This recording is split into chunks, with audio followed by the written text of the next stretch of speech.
Our guys played really well in the second half. Ended up with a 32-13 win versus a pretty good Woodruff team. And the players of the week we have versus Woodruff, you guys just stand up. Kevis Brown plays linebacker for us. He had 10 solo tackles. Played outstanding on defense for us.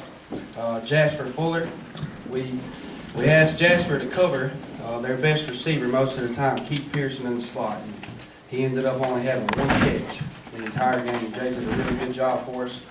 And our next man up of the week, next man up player of the week versus Woodruff was Riley Seals. Riley is our center, and we don't have any problem acknowledging this.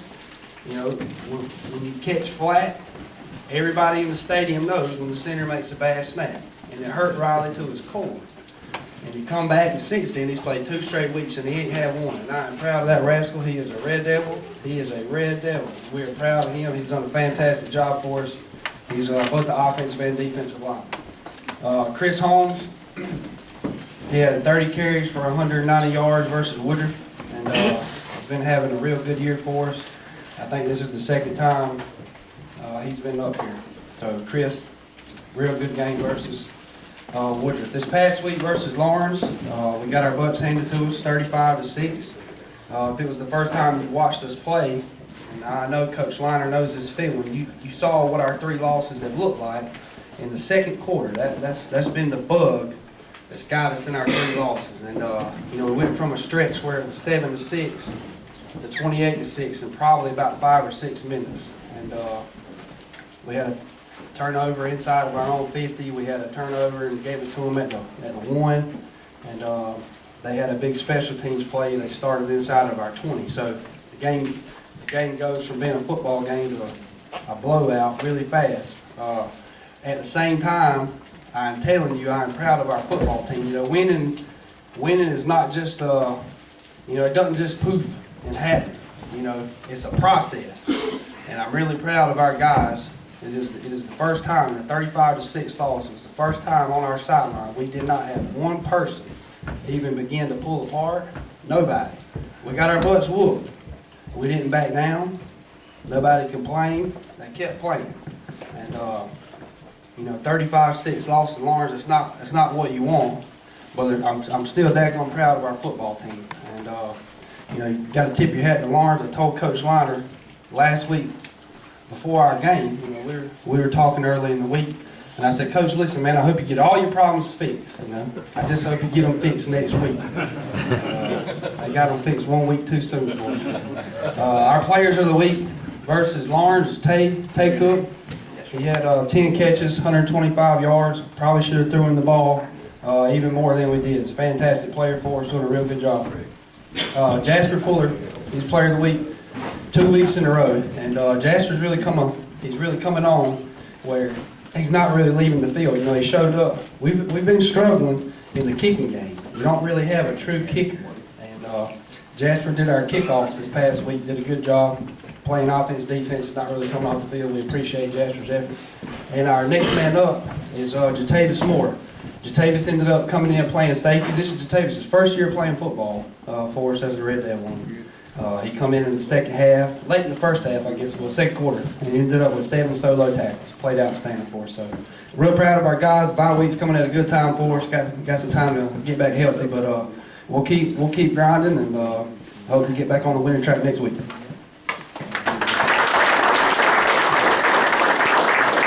All right, next up, Coach Todd Kirk with the Laurens Academy Crusade. Hey, thank you again, Touchdown Club, for having us here. I wish we could come every week and eat well, but we'd have to get more money, I guess, wouldn't we, Billy, or something to that effect. Anyway, been 2 weeks since we were here last, and I'm 1-1. We played a basketball game at Clarendon Hall and got beat 78-74, so that was a late night route back home, so we didn't stop many folks. I see Harold. Harold, stop it. Okay. Yeah, Harold's been close to that. He's been close to that. Anyway, came back this past week, had Jefferson Davis, had a 46-6 victory there. No, I'm sorry, 46-13, I think how it ended. But finally got on the winning track. Our guys played some better football, so I'm pleased with that. Brought 3 guys with me here. Jack Kerber, Phil Stan, he's really Brought him in for the last 2 weeks. I think he's had 3 penalties in the last 3 weeks of being on the edge, of being late, hitting late. Go ahead and sit down, Jack. And every time I see it on film, I said, that's an automatic to the touchdown club. Because right now, we're trying to get somebody to follow him on the defensive side of the ball. As when the whistle blows, you can almost hear either the referee saying, tell that kid to slow down a little bit, or you know what, you can hear something pop or snap or crack. All right, and it's Jack, always, always, and we don't have enough of that. I'm trying to get more of that. Obviously, with the score I shared moments ago, we don't have much at all. All right, so we're trying to get more. We're trying to get more. I screamed chase the football, and we've not chased it enough all season. Obviously, we had a good win this past week. We outmanned JDA before the game started, so we should have won.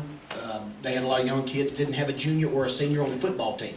So we should have won, and we did, and I was glad that we executed some on offense. 2 guys that's carried us on offense throughout the season, Ryan Holmes at quarterback and Josh Urbick at receiver. You know what, to this day, I don't know what their stats are. I know they've got a lot of touchdowns and a lot of throws and a lot of this and a lot of that, and I appreciate it. They carry us on that side of the ball. Had a great game against, really had 4 good games out of the 5 we've played. Have done a tremendous job for us on the offensive side. Both talented young men and they're good students also. But I hope we play better. I hope we play better. I thought we had our best defensive practice Wednesday. It's almost like, and Coach, you see it every time something happened over, I asked them if they were on drugs, which is not appropriate, I know. But something changes sometimes, and all of a sudden the drill that you see some aggression in, all of a sudden now, oh, where have you guys been? You know, we've been out here 7, 8 weeks now, and I'm looking for this aggression, and all of a sudden one time it just shows up. And it's amazing how contagious that is, even with younger guys. And coaches know what I'm saying. You get a guy, or an older guy in a drill, and he's aggressive, now all of a sudden the kids start following.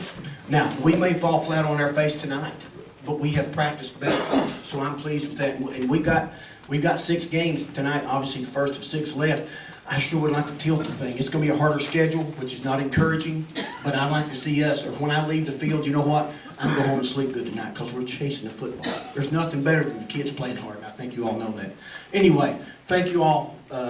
Thank you for having us here, and thank you, Billy, for having me up here. Thank you. All right, next up, Coach Chris Lima with the Laurens Raiders.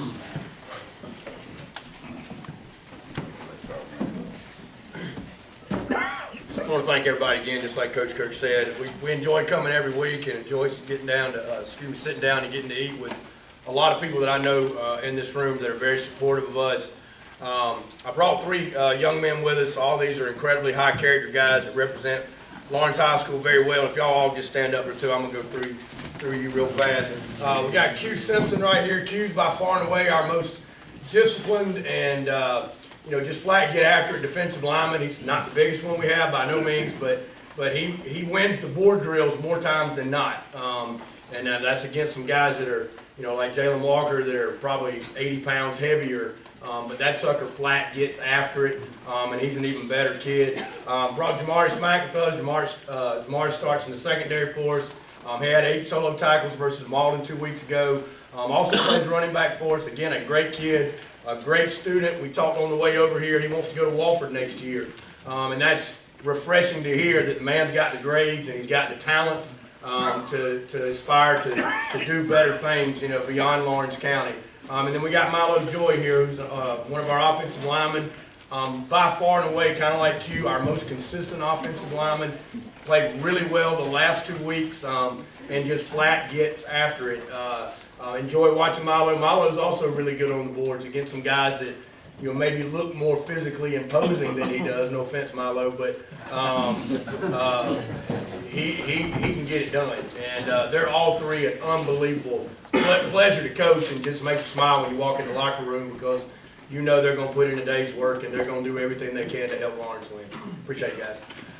Just to recap real quick, the last couple of weeks, Coach Webb mentioned. And exactly this, we've had similar struggles.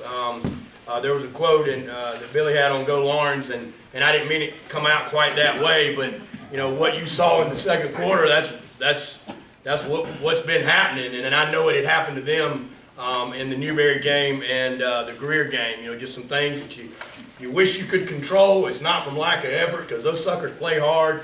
The Cook kid had one of the best catches I've ever seen. In fact, I almost ran out there and high-fived him, and I forgot who I was coaching.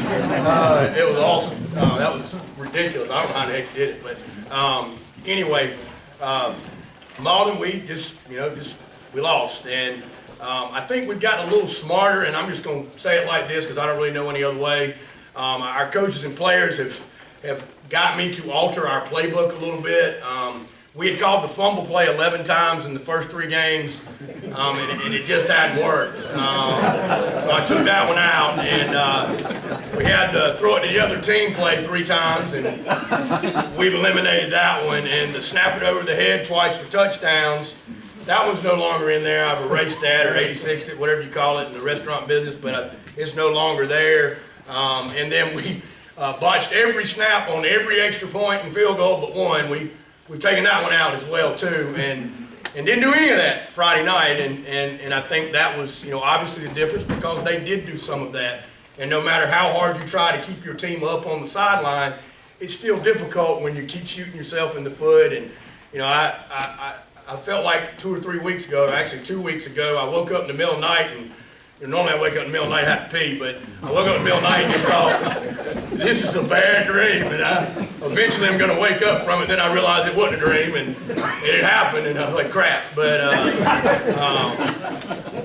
anyway, I think the most important thing, and Coach Webb alluded to this too, and it's something I didn't see, and it's a credit to you, Coach. I did not see this from Clennon at this point last year, is the kids' willingness to stay together and to create a family with bonds that can't be broken, because that's to me what sport's all about, is creating lifelong friendships and lifelong trust and lifelong just loving the heck out of each other, because when you get older, that's all you got.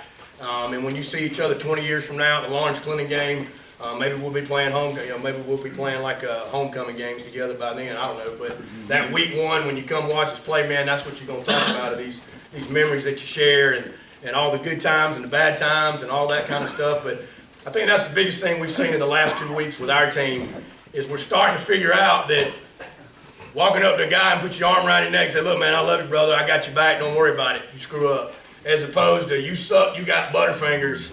The first one looks a whole heck of a lot better when you're trying to build a team and move forward. And I think that our guys have really kind of figured that out a heck of a lot better than we, when it's going good, and everybody's your buddy, everybody's patting you on the back, and you're front running, so to speak, and everybody wants to get on the wagon. It's easy to be a good guy. It's easy to say the right things. It's easy to trust each other.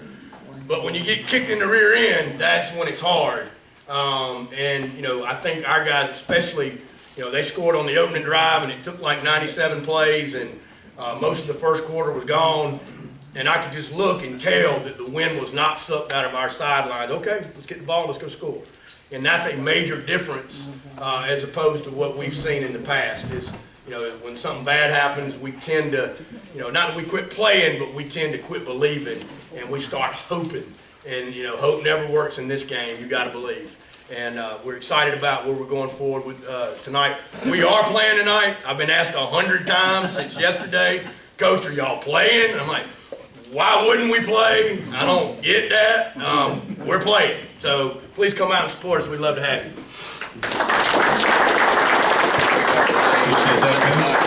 Coach, I will agree, Tay Cook's catch in the first quarter was unbelievable. I only seen one like it. Andrew was there that night, 2009. His brother made a catch almost exactly like that to beat Laurens, almost in the exact same spot that pass was that night. So, Tay, great catch. He's the last cook? I hope he's the last cook. All right, next up with the Blue Hose, Coach Harold Nichols.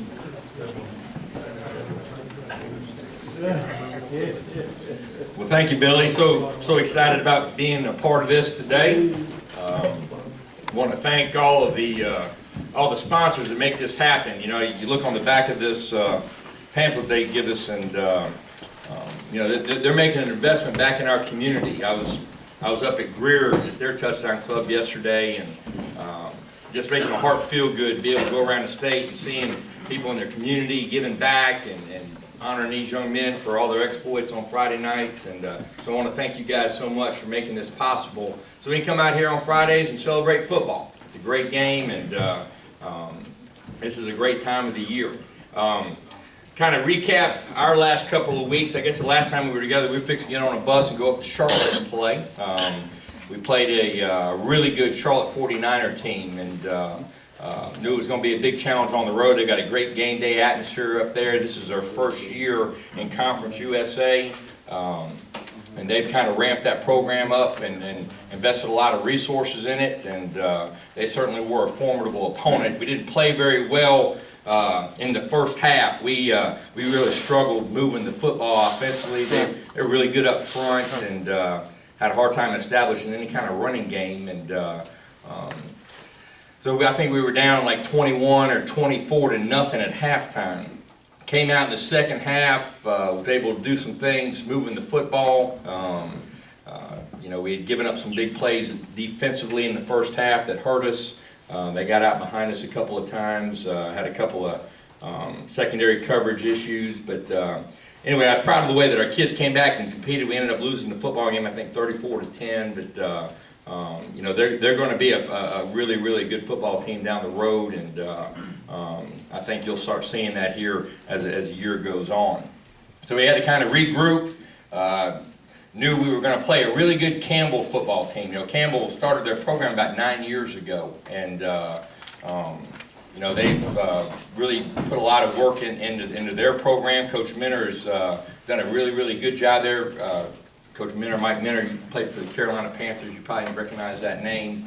And I knew they'd be a formidable opponent. And this is how I knew it. Well, you know, you watch film and see how good they are. They were 2-0, and they were averaging almost 500 yards a game of offense. And so I had a scout from the New York Giants come by on Friday morning and wanted to watch some film on a couple of our guys. And when he was finishing up, he goes, "Hey, Coach, you got any Campbell film?" They got about 3 or 4 defensive linemen we're looking at. And I said, "Well, Steve, that's not exactly what I wanted to hear on Friday morning before we go play Campbell, you know." And they certainly were a formidable foe. We came out, we gave up a big play early in the ball game. We're down 6-0. We blocked the extra point, scoop and score, and take it back for 2 points. So I thought that was a pretty significant play in the game. We were able to get some things going offensively, hit some big plays. I thought Tam Garrett, our quarterback, really got in a rhythm there in the first half and did some good things and hit some throws down the field, taking some pressure off of our running game. You know, we were lights out on third down defensively. I think they were like 1 of 13 on third down conversions. That was a big part of the game. And I think we were able to move the sticks, kind of staying away from penalties a little bit, and we kind of got them behind the sticks. And when you're able to do that, you really put pressure on them. Forced 3 turnovers defensively. We didn't turn the ball over 1 time. And I think that's the most important statistic in football is if you don't turn it over and you create turnovers on defense, you're going to play on a short field.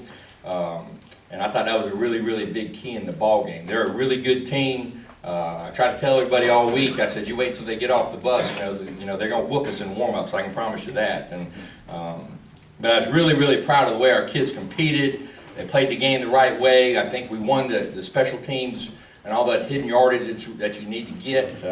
So that was a big victory at home. Had a great home atmosphere under the lights. Move forward to this week, we play a really good Chattanooga team. You know, the hits just keep coming for us. They're ranked number 8 in the country. They've got 11 of their 22 starters on both sides of the ball were some form of all-conference last year in the Southern Conference. They went 7-0 in the Southern Conference last year and got the automatic bid to go to the playoffs. Coach Huseman, their head coach, he got to Chattanooga about the same time that I came back to PC as a head coach. And he's done a wonderful job with that program. He really has. Got a lot of respect for him. He was the defensive coordinator at Richmond when I was up at the University of Rhode Island for all those years. So I knew what a difficult time it was preparing for his defense, and they've got a lot of speed. They'll be a big challenge for us. But we're really excited about having this opportunity, having a top 10 football team come to our house under the lights on a Saturday night. I mean, this is what FCS Division I college football is all about, these kind of opportunities. And our kids are excited. We've had a good week of practice, and I know it'll be a huge challenge for us, but we're looking forward to the opportunity. And so we need all you guys to come out and support us and yell loud, and we'll have a great atmosphere. I think Clemson's off, and I think Langston plays at 12 on Saturday, right? Hopefully we won't be off too. Yeah, that's exactly right. That's exactly right. So y'all can go down to Columbia, eat some chicken and tailgate, and watch them play, and then head on back to Clinton and cheer on the Blue Hose. But really excited about being here, Billy. Thank you so much for having us. PC is very excited about being a part of the Touchdown Club. I want to congratulate all the student athletes for their awards, and wish all the coaches good luck tonight. And Coach Kirk, I know why you ain't got no hair. 78, 74. I don't know if I could do that right there. Whoa, my goodness, I'm losing it anyway. But woo! But I want to wish all of you good luck, and appreciate all your support. Y'all come see the Blue Hose. Thank you. All right, I'd like to call on Mr. Herbert Adams, who's going to introduce our guest speaker today.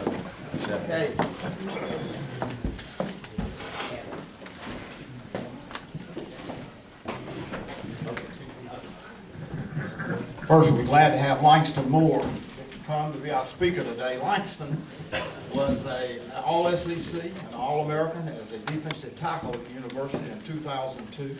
He graduated and then went on to play 7 years in the NFL. He was drafted by the Cincinnati Bengals and played there for 3 years. Langston is a smart person. If you don't believe it, listen to our post-game shows and listen to him analyze the game. He's a person who we in Carolina are very proud of, and we're glad to have him here today.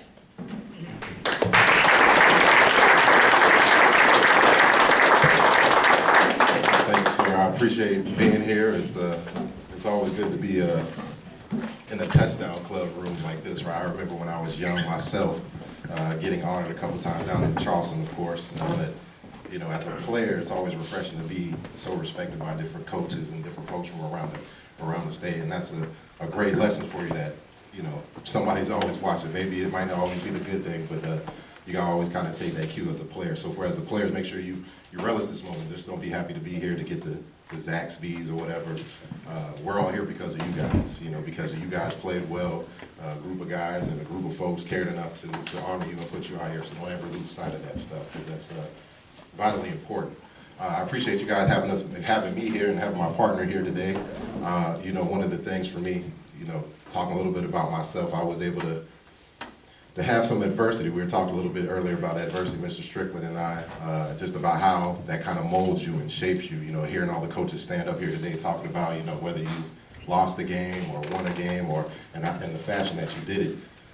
It's a process, and to hear one of the coaches speak about, you know, to try to get somebody to follow along and to play like another player, that's one of the things that really influenced me and why football shaped my life so much, just because I think it really had an impact, because you're always immersed and surrounded by people who are like-minded.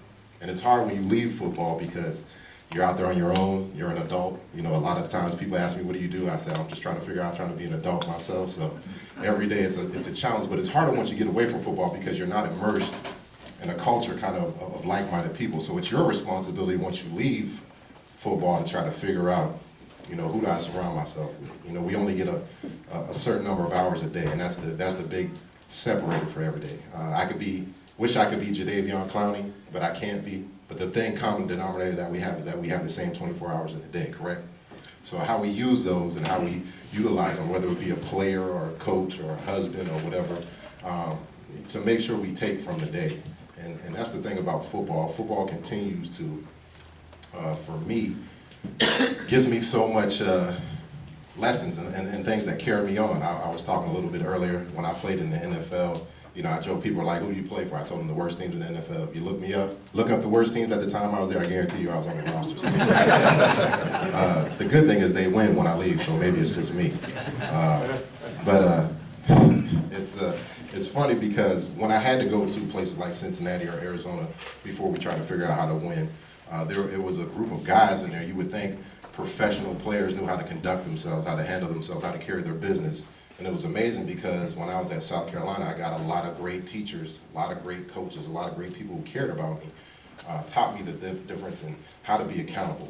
And that carried me when I got to the NFL, where I really didn't have anybody to lean on. You know, usually when you go into a program, you have an older guy in there that helps you. But when you're in a team that, you know, Cincinnati, do I need to refresh you on how bad it's been out there for a little while? The Browns, the ownership itself, it was tough. I mean, there were only a few guys who were, one, getting paid, and two, who really wanted to talk to you.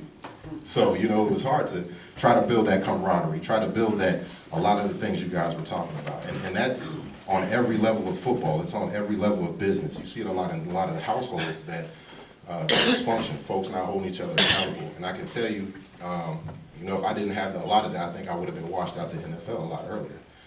I was lucky enough to get around a coach my last year. His name was Rod Marinelli, and now he's the defensive coordinator for the Dallas Cowboys. He's one of those guys who was just a tremendous teacher. And again, I want to emphasize all the coaches that you guys play such a pivotal role in what these kids do. And I take my hat off to you, because my mother was a teacher for years, but you guys teach during the day and then teach, you know, boys the rest of the day, or young men the rest of the day in football, try to teach them accountability and doing things the right way, the little things that matter, all those things that sometimes a lot of these kids and a lot of us didn't hear until we played sport. So you can't ever belittle and think that, you know, I'm just out here coaching X's and O's, we're trying to figure out a way to, you know, win a game. It's so much more than that. And I can just tell you, and I tell Coach Holtz every year when I sit down and write my little thank you card, another lesson I learned from him is, you know, showing the value of showing people how much you care. And every year when I sit down and write my little thank you card to Coach Holtz and tell him I appreciate you giving me those 3 tenements, trust, care, commitment, some of the things that helped us get out of the bottom of the barrel of the SEC, and hopefully we won't be going back there this no time soon. My Clemson fan in the back is back there smiling like, yes, guys. I'm just joking. But, you know, those three things, the trust, care, commitment, that helped me when I got to the NFL. And Rod Marinelli was such a phenomenal teacher. The first couple of years when we were in Detroit, you know, we came out like gangbusters, and you know, one of the lessons that, you know, we learned at that time, we started off, I think it was 7-1, 6-1, and then went on to lose every game the latter half of that year, and then went on to lose every game the next year. So I'm a part of a team that went 0-16, probably 0-20 probably. But just like within winning, there's always lessons in losing. And so maybe, you know, again, I didn't finish my career. You don't have control of those things in football. In football, that's another great lesson I had to learn, is that you can only control what you can control. You know, when folks were talking to me on the sideline, what are we going to talk about when Georgia's completing 20-something passes in a row? The only thing the kids you can tell a player at that point is, you know, do your job. Don't let your man beat you. And again, you got to build from that. It's a one day at a time, one snap at a time mentality. You do something good, put it to the side. You do something bad, you put it to the side. And I can't tell you, when I lost my parents, when I lost friends or family members, how a lot of those philosophies carried me and carried my family through, just to be able to get through a day, an emotional day. And that's why I remind you coaches all the time to never, you know, downplay the pivotal role you have. You only get to be these guys coaches once. You know, these guys might have been player of the year for 2 or 3 weeks in a row, but they only get to be juniors once. They only get to be seniors once. Same advice for you players. You only get to do this one time. And that's kind of the thing I hate to hit with these guys in South Carolina, because they really don't get to see and get it right now. They're playing like that on the field, and it's showing up on the tape. And one of the things that, you know, I always used to remember from Charlie Strong when he was here, who's now the head coach at Texas, was don't be a loafer. You guys out there on the field loafing around, but also he used to tell us don't be loafer off the field. You know, there's a great book by Napoleon Hill called Drifters, where it talks about how people go through life drifting, allowing outside things to bump into them, outside circumstances. Things like that control and dictate their attitude and how they perceive life, and they're affected by life. And we know as football players and athletes that, you know, everything is intrinsic. Your motivation, all those things, you control the start, you control the finish, right? Your coach can help you in between and give you some technique and all those things, but ultimately, you control your efforts. So don't be a loafer in life. Don't be a guy out there drifting, allowing circumstance, allowing whatever it may be to get in your obstacle.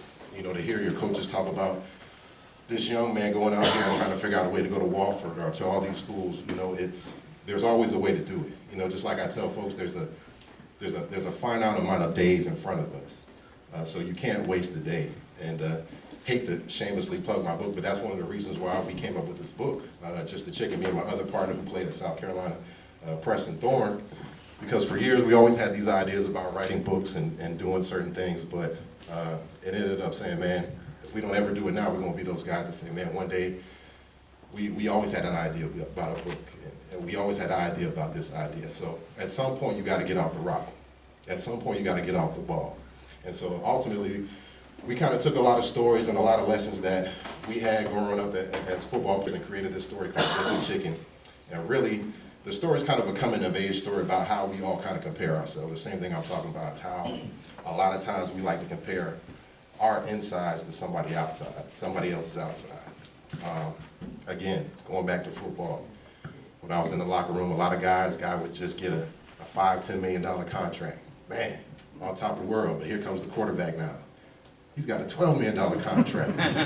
Hold up. So now he feels terrible. When 5 minutes ago he felt great because he had $10 million. Ultimately, having millions of dollars is not a problem at all. And that goes back to perspective. You know, that goes back to perspective a lot. But we do that maybe more so on the mind, you know, I don't have the right shoes on. I'm not playing for the right team. I don't have, the coach is not, there's so many things we allow ourselves to block ourselves with outside distractions and outside things. And for me, success, the things that I learned about, and for my definition of success, you know, I've definitely learned that you can always expand, always learn, always do more. But it's really always predicated about your coop. You know, that's kind of the crutch of the story where, the Clemson guys are gonna love this, where our character, the chicken, goes back to the coop to kind of find his identity. And so you kind of see himself here holding the mirror up. And a lot of times, the reason why we put this picture into the book is because one of the things that Coach Holtz used to always kind of reiterate to us every night is that no matter if we win, no matter if we lose, when you put your head on the pillow, when you look yourself in the mirror, you know if you gave your best effort. So you might not go to the NFL, you might not go to wherever you would, but if you know you gave your all-out effort, you know you played to the snap of the whistle, where somebody says, hey man, they'll never tell you you're overachieving too much, right? But on the football field, it's funny how they try to slow you down sometimes. But off the field in life, don't allow yourself to do that. Don't put the lid on yourself. I'm a country boy a little bit from James. I guess we call each other Geechee, not really country. But we have crickets. You know, you put a cricket in a jar, put the lid on it, it only jumps so many times. But even if you take the lid off, it's hit its head so many times it won't jump out of the jar. Even that means that it's going to be free. So it's the same thing for you in life. Don't put a lid on yourself. Don't allow yourself to be, I'm just a coach from Laurens, so I only get these many players. You know, excuses only satisfy those who make them. You know what I'm saying? So ultimately, you know, about our book, everything, make sure you're surrounding yourself with good people. Make sure you're utilizing your time every day because, again, there's only a finite amount of snaps out there. There's only a finite amount of days you have in there, so you got to make every day count. And just understand, especially for the players, for the coaches, for all you folks in the community, you guys just aren't coaches, just aren't football players, you're more than that. So again, that's the great part about life. We can define our own journey and our own history and what we want to do going forward. So make sure you're doing that every day. I'm not going to bore you anymore. We got books in the back. One thing I got to do, we came in here a little bit earlier for a change. Most of the time I'm usually late wherever I go, but we put a sticker underneath a few chairs. So if you look underneath your chair, we'll give you one of these books for free. And if you don't mind, I'll scribble in it for you. So whenever you get a chance, don't hop up. We're not giving away Zaxby's again. Y'all like y'all just had lunch. Y'all don't look. But if you look under your chair, you might have a chance to win something for free. I know everybody in here enjoys free. But you'll see there'll be a little sticker you won't miss it. But if you want it, let us know. We'll give you a free book. But I appreciate you allowing us to come out here and talk. I'm not going to talk a lot about the game. Just like I said, we're in here. Hopefully we'll be paying attention and playing and not taking a week off. Did we find it? There we go. Why don't you come up here, man? Let me get you one. You got one? Not that sticker. Show them the sticker so they know what it looks like. There's one. Ah, there we go. Number two. Go, give them a hand.